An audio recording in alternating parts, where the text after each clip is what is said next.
आमदार प्रवीण तायडे यांनी अमरावतीमधील त्यांच्या मतदारसंघाला 3 रुग्णवाहिका दिलेल्या आहेत। निवडणुकीच्या पूर्वी अचलपूर, परतवाडा, चांदूर बाजार या 3 तालुक्याला रुग्णवाहिका देणार असं आश्वासन त्यांनी दिलं होतं।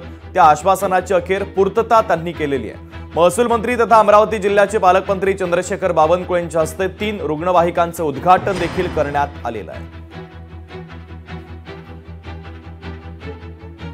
रुग्णवाहिका या भारतीय जनता पार्टीच्या आणि मित्रमंडळीच्या वतीने या आम्ही जनतेच्या सेवेत रुग्णांच्या सेवेत आज रुजू केल्या। सन्माननीय पालकमंत्री व राज्याचे महसूल मंत्री आणि भारतीय जनता पार्टीचे प्रदेशाध्यक्ष यांच्या हस्ते त्याचं रीतसर उद्घाटन करून आम्ही रुग्णसेवेसाठी त्या रुजू केल्या आणि मंडळाध्यक्षांच्या हाती त्यांच्या चावी त्यांच्या हस्ते सुपूर्द केल्या।